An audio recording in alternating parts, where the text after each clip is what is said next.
I always teach people, curiosity. Curiosity is the cure for everything. Look at it, it's got the word cure in it, right? I never realized that. I didn't either. I'm going to have to write that down and use that all the time right here on this podcast. You're listening to the Real Business Connections Network. Real Business Connections Network. Powered by Balbert Marketing, LLC. Subscribe now and check us out at realbusinessconnections.com. Enjoy the show.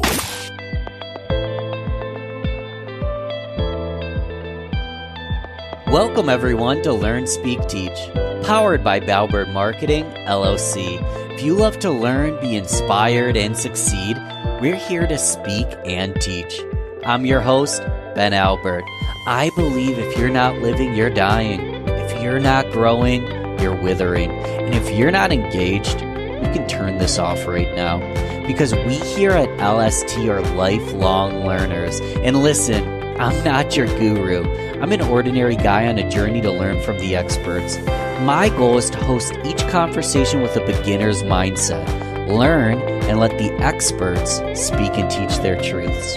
Join us! Oh yeah, and don't forget to subscribe. This episode is brought to you completely free. Get some stake in the game here.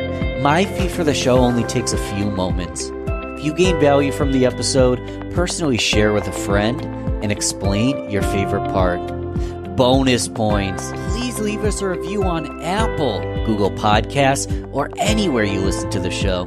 All right, let's get started. Welcome everyone once again to Learn, Speak, Teach on the Real Business Connections Network. I'm excited for this conversation today, and I'm just literally going to lead with like all my pains and my woes and my vulnerability. But simply put, since COVID, I've won 10x on my business. I've won 20x on self-study. I've won 50x on content. And I genuinely have like went negative 5x on health. And I've done a lot of mindset, but the body is someplace I've been struggling. And a lot of us are working remote. A lot of us are working from home. So we're stressed and this and that. That's exactly why I asked our guest today, Andrea Marcellus, to come on the show. Andrea, how are you? I'm fantastic. How are you? Oh, I just found out how you are. Well, here's the thing.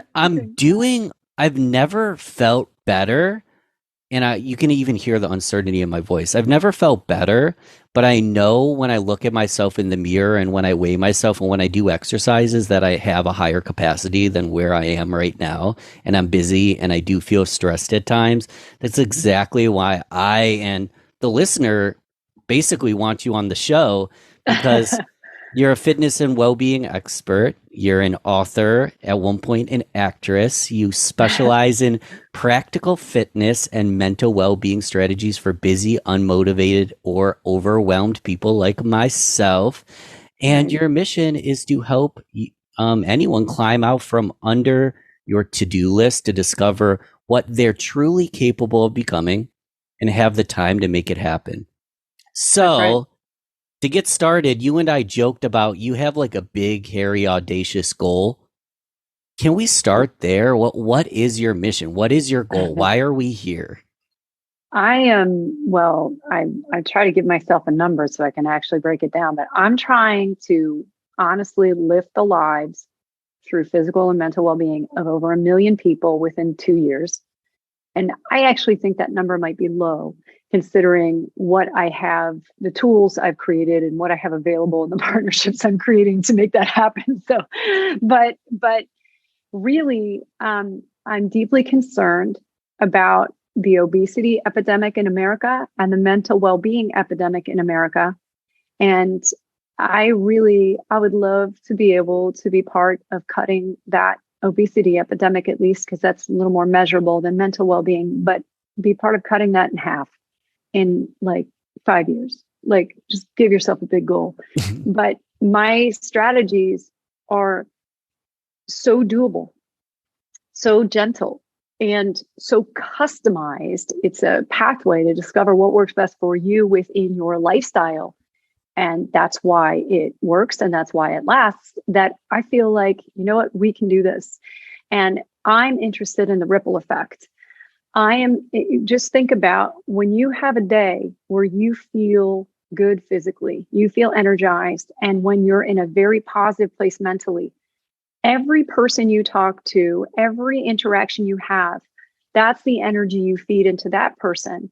People mirror each other. So that person can't help but be lifted by you. And then that's what they put forward for a bit, and my feeling is like, wow, if I can get more people feeling better, the ripple effect of each of those individuals, it will create this like exponential improvement in well-being that will help lift this country and then hopefully, have an international effect. So that's my big, hairy, audacious goal. And I feel like it's totally doable. It's doable. It's international. Amen to that. And I can be one of the million, but I can also be part of that ripple, right? Where 100%. together, let's make it 10. So let's slow down because I want to get into tangible stuff, but I do want to provide context for the listener as to who you are. I read a quick bio. That's just kind of like a couple bullet points. You have this big goal and you're going to accomplish it. What led you to this point, though? Did you fall on your face at all? And why is this so important to you? Oh, I feel like I live on my face. I'm not even supposed to be here like this. Honestly, I went to NYU for acting. I'm supposed to be a star. Honestly, I got into fitness just after an accident in college, and I just wanted to feel better. I wanted to feel strong. So I kind of ended up teaching myself how to teach by going to classes of two particular teachers in New York at a studio. And I became, I don't know, I just enjoyed that like, wow, you can go out in the day and like feel good yourself and give other people a boost. Like, what a great little career. And, so I just got certified to teach fitness classes, which I would do like before and after a corporate job and auditioning and stuff. This is after college. Like, it was just a sideline. It was just for fun. It was just for me. And it became an honest passion. And I definitely, I failed at 1,000 things, and I had a kind of difficult circumstances growing up. So what's really interesting is I developed these incredible stress management skills. And when you pair that with fitness, this has been my journey in fitness. When you put that all together, wow, do you set yourself up with what I call a self-care scaffolding that makes it so you can be at your best and do your best no matter what life throws at you. So, that's kind of been my journey. Self-care scaffolding. I almost couldn't get it out. Define what that is. Let's get a little more microscopic on how we develop a self-care scaffolding.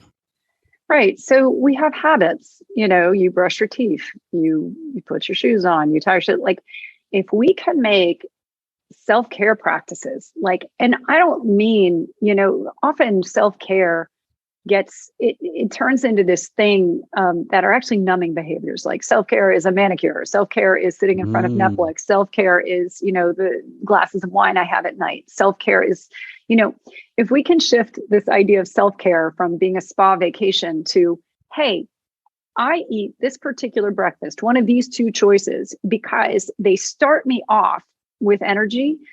I've learned that about my body, that these kind of things energize me the most. And I know I'm ticking these nutritional boxes. All right, I figured out what those things are. I can move on in life. That's like one rung, if I can do this a 5-minute workout at 2:00 every day, just 5 minutes at my desk, not only do I give myself a physical boost, that actually shifts my brain. It literally oxygenates and reframes my brain. So you just build things in. If I can turn this little habit in the day, the way I water my plants, into a ritual, that will actually, signal to my central nervous system to drop down a couple notches. And I will have basically, without having to set aside extra time in my day, a moment where I'm definitely reframing my brain to just kind of rid it of some burdens and some stress and stress response. Chronic stress response is what we're really after, things that drive inflammation that really tear the body down. So this is what I mean. It's like practical little strategies that make it very easy to level up your well-being in little bits, like when you don't even notice throughout the day. That's what I specialize in. And that's how people get there. The practical little strategies. So let's transform today. I don't want this to be motivational. I want it to be transformational. So there's two parts. In a moment, I kind of want to hear tactically, like where exactly I and the listener, like where every individual can start. Before we talk about where exactly to start, give me a little peace of mind that I can do it in the first place. Because if I never even start, it's never going to get done. So motivate me. I know this is like the most open-ended question ever, but motivate me to get started and then tell me how. Okay. Well, I'm going to give you the best motivation of all. We're going to go back to, has Andrea fallen on her face? Here's the biggest face fall professionally as a trainer. Now, imagine as an actress and a screenwriter, I did lots of them. So we'll skip that. But as a fitness professional, I've done this 30 years now. The first 16 years of my career, I did everything you and every listener here thinks you need to do to be fit. When we decide I'm going to do it now, these are the things we do. We do kind of grueling workouts. We think they need to be somewhere between 45 minutes and 60 minutes, or they don't really matter. They don't count, right? It's not enough. We do something funky with our food. We start calorie counting. We basically whittle ourselves down to some sort of math equation, or we do paleo, or we do keto, or we scroll Instagram and we buy some supplement that's suddenly going to just, fix the flora in your gut and, suddenly you just metabolize everything. I do a lot of that. I told you for 16 years. So did your friend on the other side of the screen here. So, okay. So I did all those things. Now I'm teaching between 8 and 15 classes a week. Plus I have private clients. Plus I'm working out myself. I was living at the beginning of that in New York City, where you're walking everywhere, I gained 25 pounds. I was 25 pounds heavier than I am now. I was hungry. I was exhausted. I was sore all the time. And I was living what I call a no thank you lifestyle, which is, I can't eat that. No, I want to eat this. Oh, I have an audition tomorrow. I can't. Oh, no, I got to.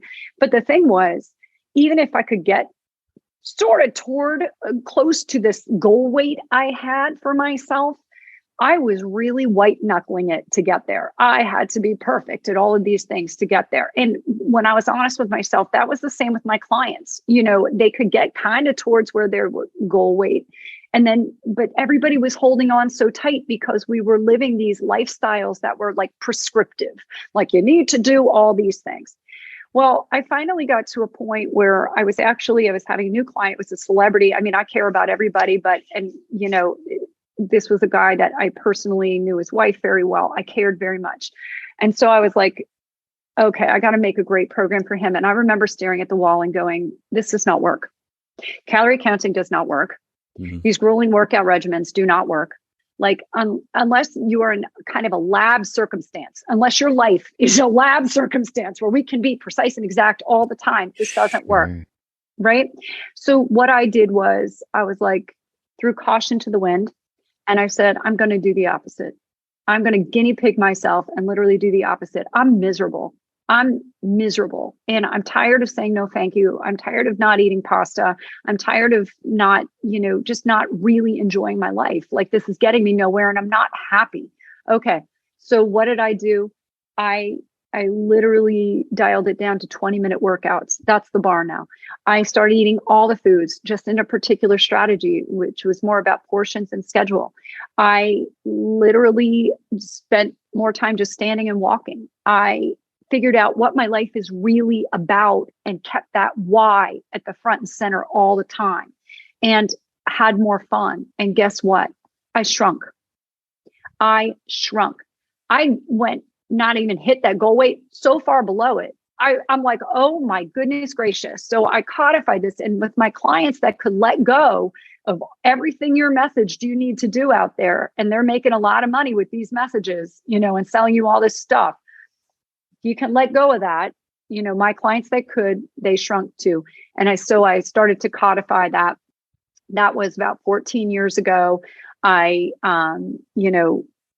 did that just with my one-on-one clients here in Los Angeles, and for quite a while, turn it sort of into a system. And then I had an opportunity to actually make it into a business that scaled through investment. So I then was able to make an app, and I wrote a book on the methodology of it. And, now there's an online course, and there's this, that, and the other thing. And that was the journey. But the journey was really like, oh my goodness, health and well-being that lasts is so much easier to attain than I ever thought, and that any of you think. And that is the message. I cannot wait to get out in the world with the biggest microphone I can find. It's easier to obtain than we even think. 100%. You mentioned a book, virtual training app, all this stuff. Yeah. This is for the multitaskers. Don't turn this off yet. We're not over. But how do we learn more if we want to pop open a tab and take a look at it? Where would I go?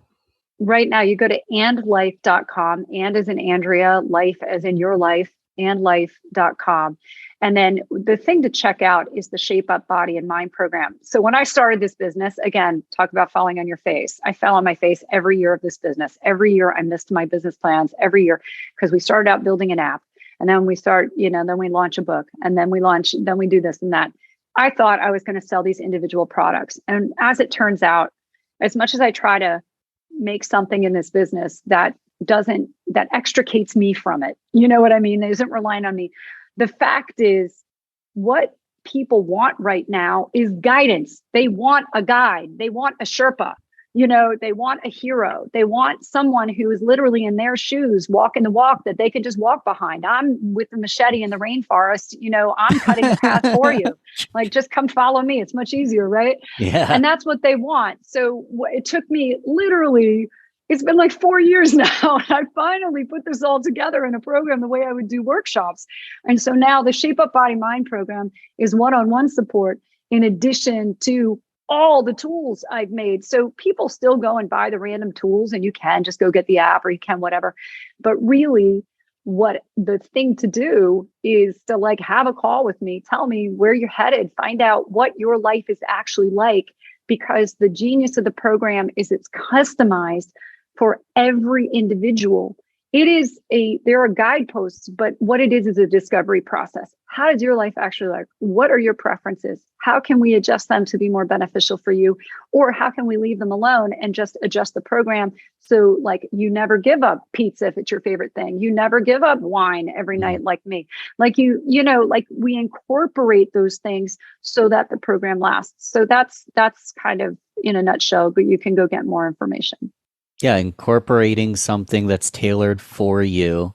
Let's not obviously go through the entire program. This isn't about me. It's for every single listener, so I don't want to get too personal. Well, it's for anybody.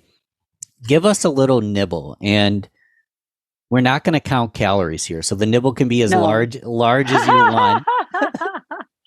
Give us a little nibble, where I can start. I'll give you a great one. Okay. Please. Here's the thing. Tell me, what meal do you think is the most important meal of the day if you're trying to lose weight? You have 10 pounds you want to lose, or 50 pounds you want to lose, whatever it is. What is the most important meal of the day? I'd say lunch, second answer, breakfast. Right. Is it dinner? No, it's the afternoon snack. Oh, is that a meal? Right. So here's the thing. If you are eating an afternoon snack that has protein and or beneficial fat, what that does is it tees you up for the rest of the night. What the tendency with people is, I was good. I hate the words good and bad, but good in air quotes. I was good all day. And then we get home and we get into those soothing behaviors. Okay. we have to attack those soothing behaviors in a bunch of different ways. That's why stress management is so important. The brain training is so important. But a couple of this, one of the biggest ways is to make sure you never get to dinner hungry. And just by having a really high quality, real food afternoon snack, like something you would have eaten for dinner the night before, or the rest of your lunch, like a good, something that's a protein and beneficial fat, you'll find that you don't overeat at dinner. And then when you do eat in front of the TV or whatever else at night, like if you're paying attention to it, we do have to pay attention, but if you're paying attention, you'll go, wow, I'm actually full. Like you'll stop yourself. You are far more likely to help break that habit if you went into the evening not famished, where now it just becomes about soothing. I love this. And it's hilarious because I specifically don't snack. Like I specifically do not snack, and possibly incorporating a healthy, high protein snack is actually beneficial. I thought it would be potentially not beneficial because I'd end up eating more. Right. It feels antithetical. Absolutely. And, it's just that it's actually the opposite. And just think about it this way. You're caring for yourself. Every time you care for yourself, your brain releases dopamine. Now that I told you the benefit of it and you make an intention to do this, every time you do it, the brain releases dopamine for achievement. So not only are you getting the physical benefit of that food, but you're also getting a mental lift as well. And that's what we're setting ourselves up for. Honestly, so much the program is about these 4 happy hormones we have available in our brain, to access at any time. It's ways to strategically get those hormones firing out all the time to keep us at a hormonal advantage. And the other thing is to put strategies in place that shut down our amygdala. When we get stressed, the amygdala in the brain starts shooting out adrenaline and cortisol. The cortisol is, everybody on this call already knows, like everybody listening to this knows, cortisol essentially slows down your metabolism, right? And the adrenaline, the effect that has is that we are so bad at being uncomfortable. People can't sit without looking at their phone, me included, for 3 seconds. Like you have to be like mindful to go, no, I'm not going to just fill my brain with images at this moment, right? We're really bad at just discomfort. So in the case of the amygdala or chronic stress, it's shooting out adrenaline that is getting us to make short-term decisions to soothe us, to make us feel more comfortable in any given circumstance. When it's the end of the day, that soothing is, I'm exhausted from the day. I'm exhausted from the profession, the pressure of the day.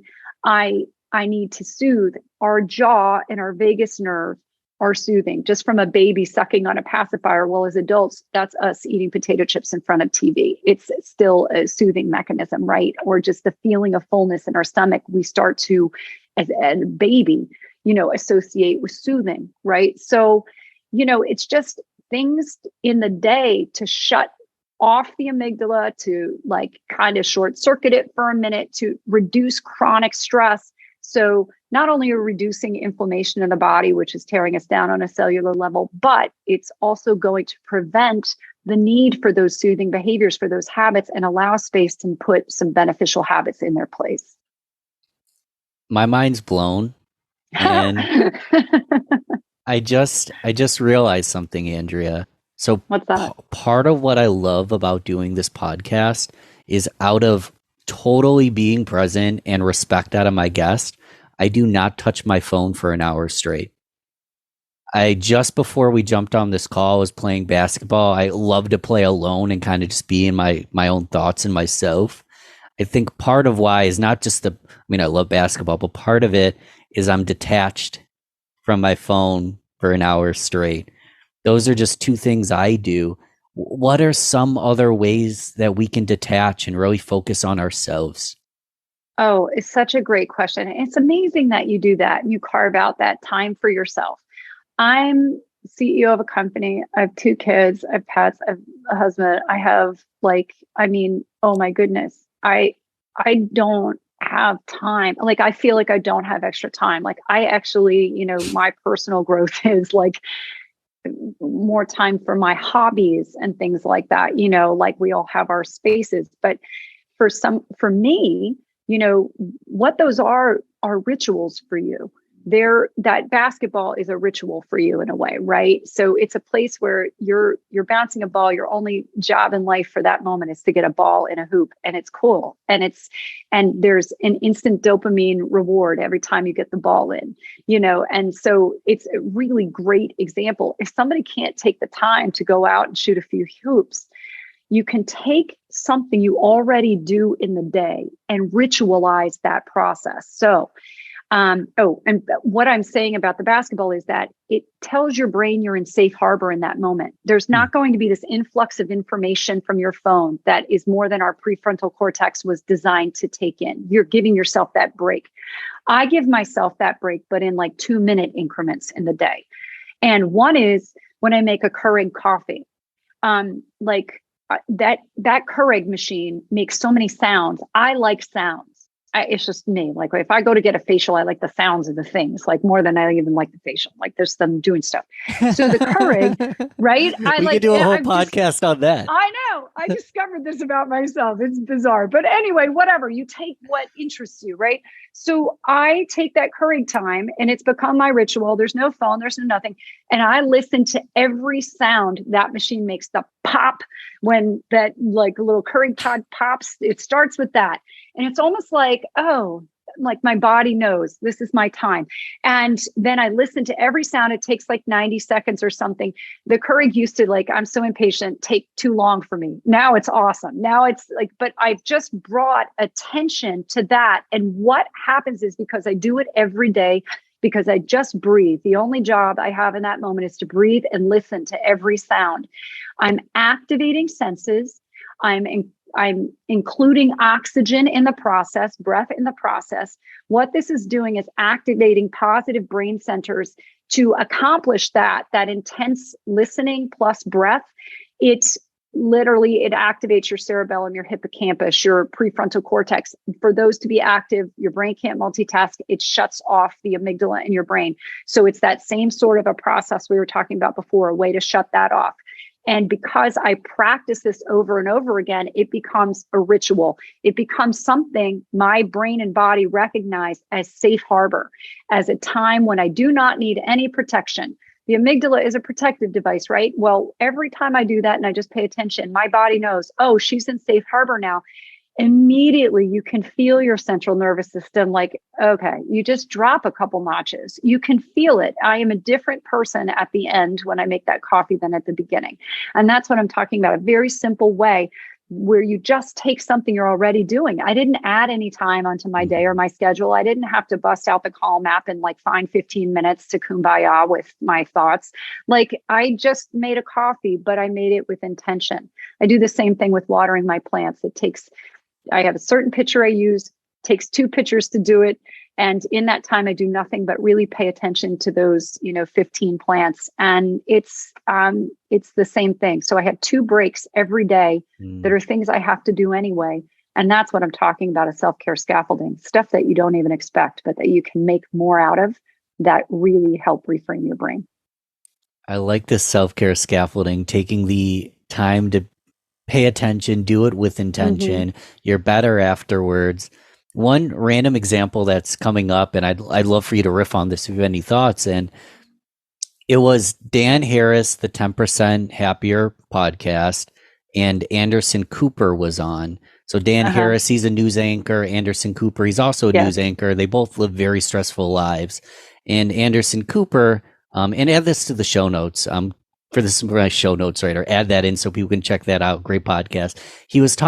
Anderson Cooper was talking about how he doesn't have time to meditate, but when he eats, he doesn't touch electronics. Right. And he just eats his food. Well, guess what? That's a meditation. So, and that's exactly what I'm talking about. So what I, in my program, teach people to do is actually make themselves a lunch, whatever that is. Or if they, if you're not somewhere like, well, you food prep it, but every time you make food, to make that an experience. Like, so you're activating your senses. You can turn food preparation, and all my recipes are under 5 minutes. They're for busy people. Like, like they're superfoods. I've done all the work for you. You don't need to like try to figure out what to eat. I tell you, like here, they're all superfoods. They all level you up. But the important thing is the brain part of it, where just slicing a little tomato or just doing this or just focusing on that food preparation, that becomes a meditation. The way he's just eating, and literally he smells the food, he tastes the food, anything that activates your senses, and where that's all you're doing, guess what? You're breathing and just observing. Breathing and observation, guess what? That's a meditation. The end. That's awesome. The end. I feel my dopamine's up. I want another nibble. I wrote this down. I actually don't know what it means. I do this once in a while. I write something down and I don't actually go deep enough to know what it means. I wrote down, live the rule of awesome. Oh, I knew you were going to go there. I'm psychic too. No. Live the rule of awesome. What does this mean? Awesome is one of my best game-changing life strategies. Everybody is going to adopt this right now, today. Anybody listening, it's going to be a game changer, and it's really, you're going to level up. Okay, the rule of awesome is super simple. If it's not awesome, don't do it. Now, it sounds really flip and trite. Let's just think about it for a second. Let's apply it to your food. It is one of the things I give people in my program. So, we have the holidays coming up. So, you go and there's somebody's going to offer you pie, a brownie, or whatever. There's this, that, the other thing. I don't know. Christmas cookies, holiday parties. There's all sorts of stuff. So somebody gives you a brownie. Take a bite of the brownie. And then you decide right then and there, is this awesome? If it is not awesome, you're going to fold it up in a napkin and give it to a child because they'll eat anything, or true, or throw it out or whatever, right? But the thing is, you're not going to do that. You're going to go get something else, or you're just going to wait, or maybe that one bite was satisfying. You've had enough, like whatever. Here's the thing, obviously you're saving yourself calories, by not eating. If you just took a year of where I'm not eating the cold French fries, just because that chicken nugget's still there, but it was there 2 hours ago. Like, we pass by food all the time and put it in our mouth. That if we just eliminated that, yeah, you drop pounds there, but it's a bigger thing. If it is a practice of discernment, it's a practice of worth. So every time you eat, you label a food as good or bad, right? You are, in essence, telling yourself you're good or bad for eating it. What we choose and what we say matters, right? So that's why we want to eliminate this idea of good or bad with foods. It wants to be either it's beneficial or less beneficial, and we eat all of them, fine. In terms of rule of awesome and in terms of food, if you are choosing of your social foods, of these less beneficial foods, only things that are awesome, you are sending yourself a signal of your own worth, that you are only worth the most awesome things. Like, otherwise you'll wait because they're not good enough for you. And that's something as a practice that levels up your confidence and also just creates this unshakable sense of self that is now what you exude out into the world. It is self-respect personified, self-respect put into action.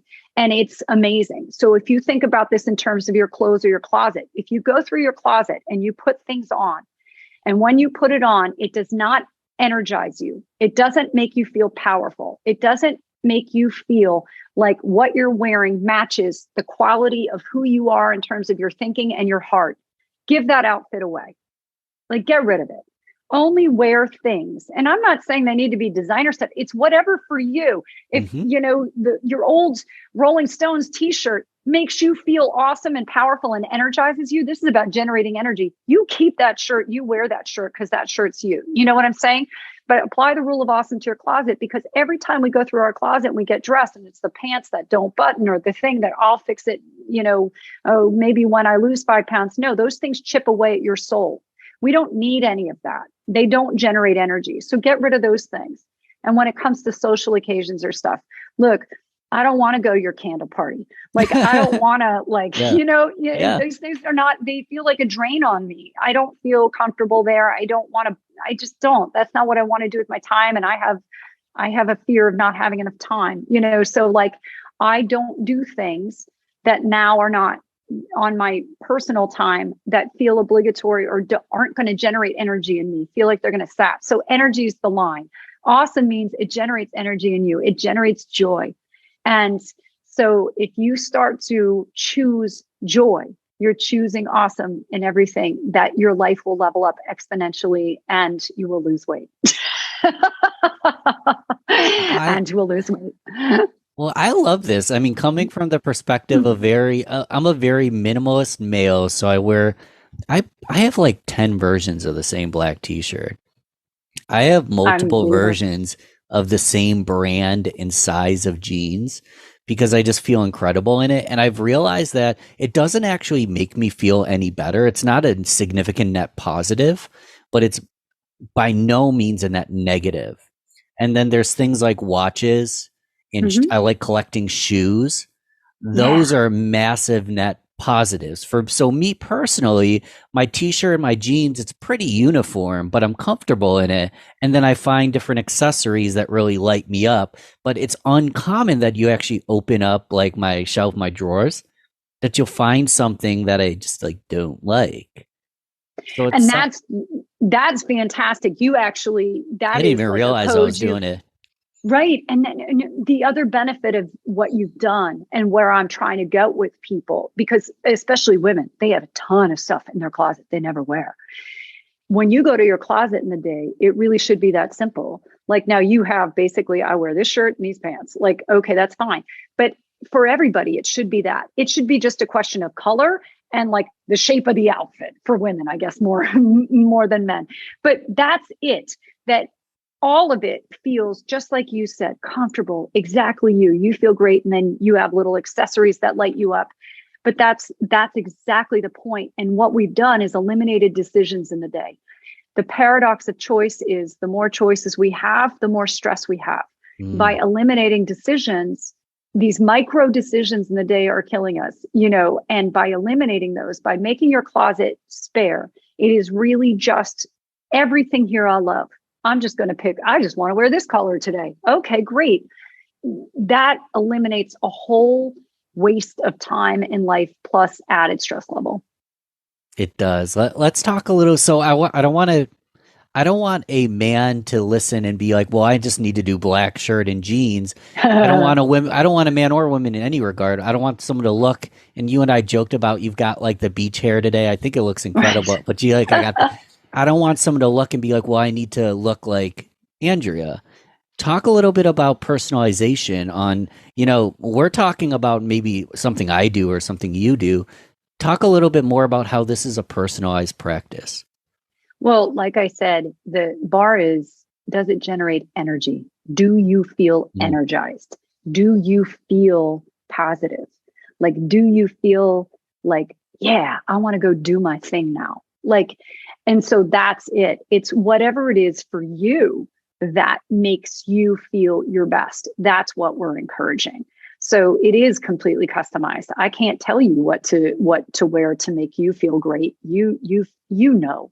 And I'm just saying, trust what you know and get rid of all the other stuff just because it's in style or it's trending or it's whatever. Don't pay attention to that. There's so much noise trying to push an idea of who you need to be onto you. And quite frankly, the people we're all most compelled by are people who are 100% themselves. In my brand, the number one pillar of my brand and of my programs is called practice personal authenticity. And personal authenticity is like when people come to me and they start the Shape Up Body Mind program, they come to this kickoff call and they think, okay, I'm going to get the diet and she's going to tell me the foods to eat and whatever. The first 45 minutes of this 90-minute call, we spend on who are you and what do you want your life to be about? And the first thing we define is, personal authenticity. That is a lane in life of between who you are and who you are not. We really nail that down. because between those two things, however you define those, that is your best self. That's where you're going to operate at your absolute best, the highest frequency and vibration you operate on. That's where you're going to be able to give the most. And the more we can give, the more we'll receive.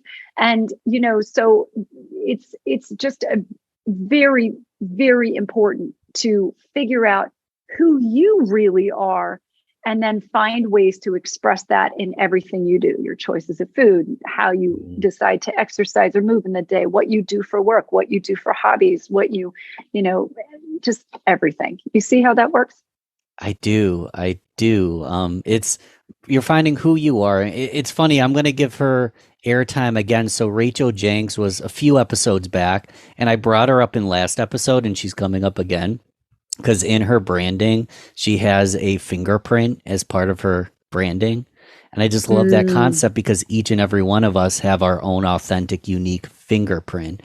I'm curious to pivot a little bit onto Andrea's kind of fingerprint, and to pivot away from maybe food or clothing and just into activities like of what you're doing right now. What is most awesome? What brings you the most joy? What lights you up the most? Like, what do you just freaking love to do and you're just blessed to be doing? Oh, my work. I mean, to feel like I've discovered something so unique and so useful. And then but I didn't know how to be a CEO. I didn't know how to turn something into products or services. I didn't know how to, try to get this out to people. As that starts to happen, and as more and more people get in the program, and as more and more people are thriving in life because of it, that is so rewarding. It is so exciting to feel like I get up every day and I get to do something that makes such a positive impact on other people. There is no greater blessing. That my vocation is so deeply fulfilling personally. And that, I don't know, that's winning the jackpot in life, I feel like. You won the jackpot. I love it.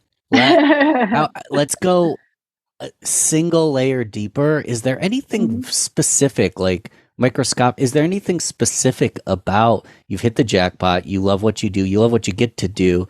Is there a specific part of it that lights you up the most? Is it the mindset? Is it the dieting? Is it the personalization? Yeah. It's that I'm so, I always teach people, curiosity. Curiosity is the cure for everything. Look at it. It's got the word cure in it, right? I never realized that. I didn't either. I'm going to have to write that down and use that all the time right here on this podcast. But that is the cure for stress. Anytime, that's one of the biggest things. Like I'm helping people understand. And so anytime, life feels really challenging for me, that's the thing. I can never know enough. So right now, I've spent the last, I want to say 3 or 4 years studying the brain, like a personal trainer, I have studied the body, and I know what I know at this point I've created, but I'm still studying. I'm still learning the gut microbiome. I mean, these things sound so nerdy and geeky, but it's funny. That's what I do. And 20 years ago, I'd be there in bed at night looking at Grey's Anatomy, which is not a TV show. It's actually a play on a book that all medical doctors have. And it's literally these pictures, so detailed of the body, really trying to understand the body. I'm geeky like that. I cannot get enough information. I just love learning. And so I don't know, that's, I guess the layer deeper is that I can never know enough. I will never know enough. I will and that's great. That's cool. It's fascinating because and we won't go down the microbiome rabbit hole because we could do that for 5 episodes, but just learning about your gut, learning about how you operate personalized and how you change over time. It's really fascinating. There's no one answer because it's always it's an evolution. It's always evolving, right? That's right. And that's why the practices, whatever you put in place for, yourself, your physical health, your mental well-being, have to be, it always has to be a discovery process where, okay, you make the self-care scaffolding essentially, right? But you have to be willing to understand I'm a different person right now at 50 than I was at 40. And that was a different person than I was at 30 or 20 or 10, right? Like that we keep changing, and that what you've done is put things in place in your life to be able to discern when changes are happening and how to adjust with them, that we don't fight changes, that we welcome them as an opportunity to learn something else about ourselves, or to, keep finding new things, solutions to things. Like, new is really the key. Yeah. When new is the key to joy in life, to life maximization, that we're constantly learning something new, or constantly exposing ourselves to something new.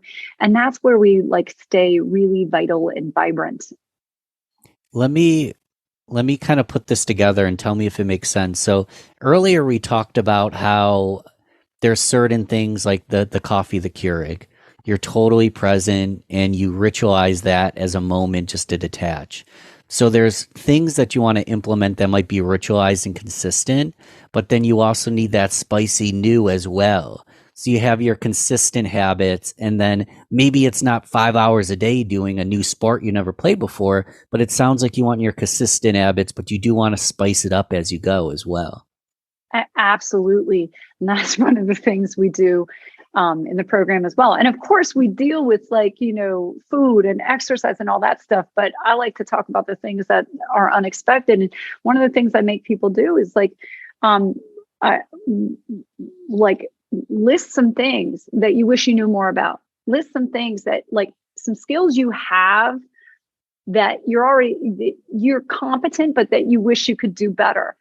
And it's about then making people whip out their phone and pull up their schedule. Okay, what hour this week are you going to devote to that thing? And helping people start to literally put into their schedule a time to be a student, a time to learn, a time to be surprised, a time for new. Because a time for new.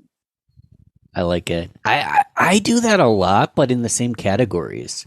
So this is homework for me. I'm not going to go into all the I learned similar things, and I'm trying to be the best at certain categories. Possibly it might make sense to learn something about something completely like figure skating. I've always thought it was beautiful and graceful. I know nothing about the technique. Maybe I learn a little bit about that. Or another thing is I want to learn parkour. That would be fun to do too. Oh my gosh, I take my son to parkour every weekend. I want to do it too. Yeah, but I can't get hurt because I make too many fitness videos. And I tell you, I live on my face. If there's going to be a play to fall, that's going to be me. I don't know how I'm highly coordinated, and yet I can be incredibly klutzy. So but parkour is awesome. Yeah, you should do it. You should do it. Let's try it out. Yeah, but that's, yeah. Do you have anything else? I'm about to go to the rapid fire round. So if you have any thoughts on that, now's the time. But that's awesome. To try to just expand yourself with other topics and subjects and things, because not only is it new for you in that moment, it's connective. When you go to meet people, you find you have stuff to talk about that you wouldn't normally. That's beyond how's the weather, or, bonding over what do you do for a living? You're hey, I just watched the coolest documentary on figure skating. Did you know that the centrifugal force of one of those turns is more than a jet airplane? Or I'm making stuff up here. But that bonds people, because now they're interested in you. And now both of you have serotonin shooting out in your brains. There's just interest in whatever. And then again, that's a pay it forward moment. So the more you learn about cool stuff, you get to then share that. It helps anybody with social anxiety, but also it's just anytime you have something to share that's interesting, somebody else is now interested, and that is relieving for them. And that's one of the simplest ways to make a ripple effect in the world. The ripple effect, it's coming up again. I love it. I am going to try parkour, and I'm going to come with some small talk about the microbiome and figure skating. That'll be the experience. But I want to save time for the rapid fire round. These are short, sweet. I start off with either or, then we'll open it up a little bit. But it's really just to get to know Andrea a lot better in the shortest amount of time possible. So, coffee All or right. tea? Coffee or tea? Coffee. Beer or wine? Wine. Cats or dogs? Dogs. Are you a morning person? Morning. Let's do favorite social media platform. I encourage people to go to the show notes and follow wherever they're most comfortable. But do you have a favorite? I like my Instagram and I like my YouTube. Instagram and the YouTube.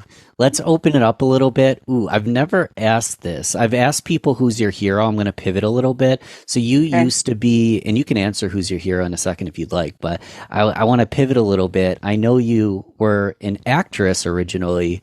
When you were, who in the acting industry did you look up to as just a superstar you wanted to be like, and why did you look up to them? Oh my gosh, I haven't even thought of this in like so long. It's such a different life for me. Wow. I mean, I'm so lost on that question. This was a different era of actors who were amazing. Like, oh my goodness gracious. Probably, my gosh, there are people like Robert De Niro or that were like Al Pacino or like some of the just incredible women. Annette Bening, back in like, it's not current, but if you go watch some of these films, like they're just actors that have such incredible depth and could jump into these roles that are just absolutely, incredible. Like I would just go like, I don't know that I wondered, could I ever be that good? They just disappear. And I really enjoyed them. I love it. Can I ask you one more big one? It'll be less specific. Proudest moment of your career, or give me a few, but when you think about the proudest moment of your career, of your personal journey, what's coming to mind? Well, I'm going to give you, I'll give you one that it wasn't the proudest moment at the time, but I'm proud of it. My first class I ever taught was a step class. And if you know what a step was like in the early 90s, it's the bench and there's two risers. It's a very clunky thing that people would set up in the gym, So it's at the studio. And it was a step class at a very busy gym. They had just hired me. I'd never taught a class before. And I went to teach this class. And I knew, I was like, I'm going to be a good teacher. Like, this is going to be great. So I'm teaching this class. And throughout the course of the class, 67 of the 75 people that were in that class left. 67. Now, in a step class, when you leave a step class and you're picking up your step and it is obvious and it's loud and it's it was horrible. It took everything I had not to burst out crying and to finish that class. And thank God. And there was this one woman in blonde hair, bob cut. I just remember I'm doing the class for her. She was into it. Well, so I was like, I don't know how this could happen. I was shell shocked. I went down to the gym manager after. She was like, how did you do? How was the class? And I said, they all left. Like, everybody left. There were like 7 people though. Like, it was terrible. And I was just, tears are streaming down my face. And she said, she started to laugh and she goes, do me a favor. She goes, next week, go sit in that class, just put a jacket on from the gym and have a clipboard and look like you're doing something official, and just go sit in that class and see the class. And then you come back to me and we're going to have this conversation. Go see what those people usually do on Wednesday night at 6:00. So the next week I go and I see the class and then I come down to her. They did the same move for 1 hour and they just changed the arms. They just walked up on the bench and down on the bench and changed the arms. It is called basic step. And it is like, that's all they did for an hour. Like, they weren't prepared to do anything. And she said to me, look, I brought you into this club because I need to level it up. You can hold your own with the best instructors in New York City right now, and you've never taught a class. I auditioned you. I know you can. And she goes, I can't afford any of them. I can afford you, and I need to level up this club. She goes, so never teach down, or never dumb down your teaching for people. Just go slower and let people catch up to you and level up. And so that was one of the greatest mentorship moments of my life. And also a moment of perspective, where I thought it was the worst thing ever. And it turns out, no, just not everybody there was ready for what you had to offer so quickly. And that, and just basically wow, I made it through. I just kept going, even in the most gut-wrenching 60 minutes of my life. Can you imagine? And then I did not quit. And it just makes me very proud. I'm proud of you. You didn't quit. Thank you. And that was a powerful mentorship moment that now has allowed to create a ripple that we all get to learn from you and through that story, through that moment. So thank you for sharing that, Andrea. I've had an amazing time. I am grateful to have you. This has been a moment of awesome for me. Let us know one more time. And guys, it's in the show notes. It's very clickable. It's easy. But give us a verbal reminder as to how we can follow up and learn a little bit more from you. Yeah, check out andlife.com, ANDLIFE.com, and check out the Shape Up Body Mind program. Set up a call with me, just meet me. Don't be afraid of me. It's awesome because I love to meet people and hear about what's really up for you. And, and that's the best way. And then I'm on every social channel. Wherever you are, I'm probably there. So, there's all sorts of different stuff in different places. So, enjoy. And thanks, Andrea. This is a whole other story. I won't get into it, but you've been doing badass things, and I was a little intimidated, and I feel like you became a fast friend easily. I encourage anybody to try to make a fast friend, reach out to Andrea, learn more, and we'll talk soon. I appreciate it. I appreciate it so much. I love being your fast friend. Thanks again. Thanks again for listening to Learn, Speak, Teach, powered by Balbert Marketing, LLC. You need to go subscribe if you haven't yet. This show is completely free. If you gain value from the episode, personally share with a friend and explain your favorite part. Leave us a review on Apple, Google Podcasts, or anywhere you listen to the show. All right. Thanks once more for listening to LST. I am so grateful. Talk to you soon.